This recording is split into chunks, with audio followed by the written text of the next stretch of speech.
Gracias por continuar con nosotros aquí en Señal Global. Me da mucho gusto saludar a la profesora y psicoterapeuta Beatriz Andrade Iturribarría, quien es colaboradora de Señal Global. ¿Cómo estás, Beatriz? Me da mucho gusto saludarte. Muy buenos días. Edgar, buenos días a ti, al público y al equipo de noticias de Canal 44. Igualmente con un tema importante que es relevante porque hay que poner el foco en lo que está pasando con los migrantes que están llegando a Europa y que muchos de ellos, sobre todo niños, están generando matrimonios entre ellos, pero se encuentran con un choque legal, con un choque cultural, principalmente en Alemania y otros países de Europa. ¿Qué está sucediendo y ante qué nos enfrentamos con este tema, Beatriz? Edgar, ¿qué más quisiéramos que poder hablar del matrimonio infantil como si fuera un capítulo superado en la historia de la humanidad? Sin embargo, en nuestros tiempos, este continúa siendo uno de los desafíos más importantes en materia de protección de la infancia. A pesar de los esfuerzos que se han hecho por erradicarlo, su práctica sigue estando vigente en muchos países del mundo, inclusive en algunas regiones del nuestro, cuyas víctimas mayoritarias son las niñas. El tema se complica cuando este hecho se inscribe en el ámbito de las tradiciones religiosas, así como en el uso y costumbres de ciertos grupos humanos. El fenómeno migratorio masivo hacia Europa, protagonizado mayoritariamente por musulmanes, nos permite asomarnos a esta realidad y a la forma en que se ha ido desplegando y arraigando en aquel territorio sobre texto de la multiculturalidad. Según la narración de Sahih Bukhari, el profeta Mahoma, teniendo alrededor de 50 años de edad, tomó por esposa a una niña de 6 años que se llamaba Aisha. Pero no fue sino hasta que ella cumplió los 9 años cuando éste consumó el matrimonio con ella. Una cosa es que este hecho pudiera haber sido muy común en el contexto sociocultural del siglo VII, en el que el profeta se desenvolvió, y otra es que en pleno siglo XXI una multitud de devotos lo replique en sus países de origen, y en el caso de emigrar, y en un desplante de desinterés absoluto por la asimilación cultural del país que los acoge, pretende imponérsela. En la usanza islámica no existe una edad mínima para este tipo de matrimonio. Puede acordarse desde que son bebés, formalizándose a través de un contrato matrimonial en el que los padres de la niña dan su consentimiento.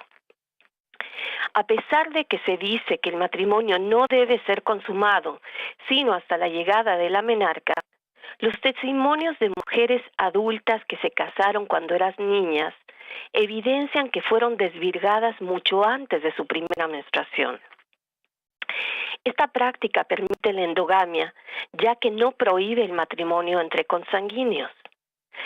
Además de ser una norma social que emula la unión de Mahoma con Aisha, algunas de las razones que lo fundamentan o que lo fomentan serían la aceptación social de la pedofilia, es decir, de la inclinación erótica hacia menores de edad, la garantía para el esposo de que la novia sea virgen, el ser una estrategia de supervivencia familiar porque al casarla el futuro marido se hará cargo de mantener a la niña. En un caso más extremo y directamente relacionado con el grado de pobreza, una ganancia económica a través de la venta de la niña al hombre que pretende casarse con ella. Y una muy grave es la anulación de la penalidad por el delito de violación, siempre y cuando el perpetrador se case con la niña que abusó. Entre los daños provocados, a las víctimas, tenemos la muerte por hemorragias durante la noche de bodas, enfermedades de transmisión sexual, embarazos y partos de alto riesgo y abortos espontáneos, serias patologías físicas y emocionales, deserción escolar, aislamiento social y hasta el suicidio. Sobre el tema migratorio, a muchas niñas se las casa en su país de origen para asegurar que haya un hombre adulto que las proteja durante el trayecto. Y en otros casos, los matrimonios se concretan en los albergues para migrantes. Establecer cifras honestas sobre el tema se hace complicado Primero, por la diferencia de idioma entre los migrantes y los trabajadores sociales europeos que los entrevistan.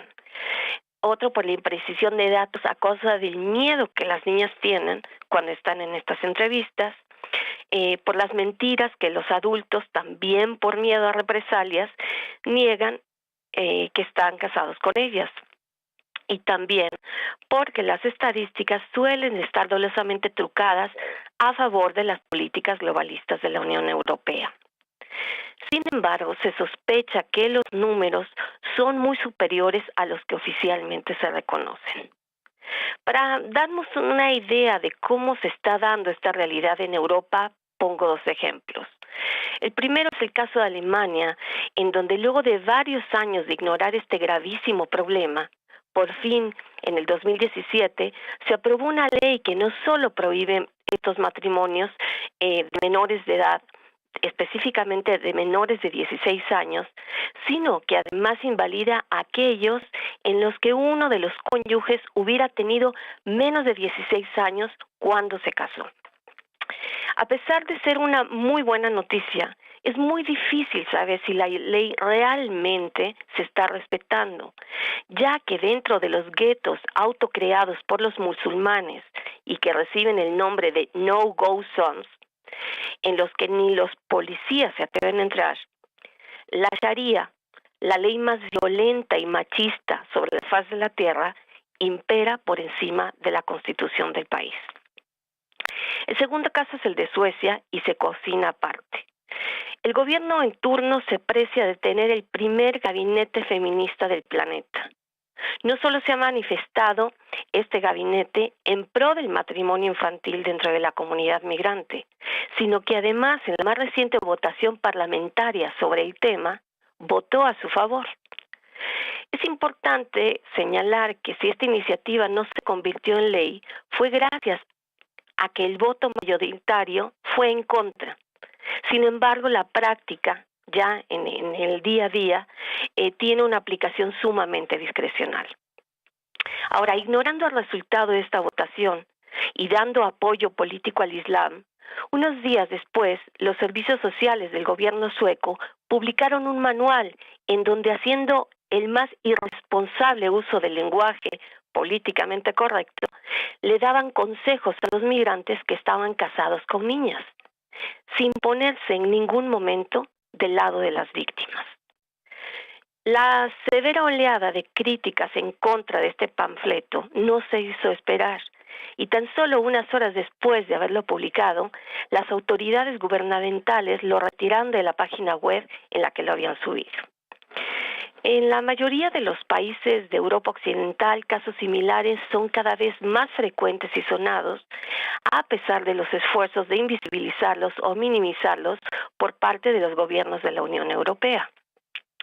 Pareciera increíble que en nombre de la democracia, en una sociedad que se precia de ser defensora de los derechos humanos, se haya llegado al extremo de poner en duda el cumplimiento de la obligación moral, política y social de proteger y cuidar a las niñas mediante una votación parlamentaria, así como que el crimen del abuso de menores permanezca en el rango de Estado civil. Antes de finalizar, Edgar, yo quisiera invitar al auditorio a una reflexión sobre cuál es nuestra postura frente al feminismo, que a pesar de autoproclamarse como defensor de los derechos femeninos, no ha condenado al gabinete sueco feminista por ser cómplice de la normalización de la violencia contra las niñas, fomentador de la endogamia y un franco defensor de la pederastia. Vaya incongruencia. Se nos termina el tiempo, Beatriz, nada más me quedaba una duda. ¿A partir de cuántos años se están casando estas niñas? No se sabe. No se sabe. Pueden ser de cualquier edad, de 10 años, 8 años, no sabemos. De cualquier edad, sin embargo, dicen que es a partir de los 9 años que se puede consumar el matrimonio. Qué complicado. Muchas gracias, Beatriz. Muchas gracias. Un abrazo, Beatriz Andrade Iturribarría, es colaboradora de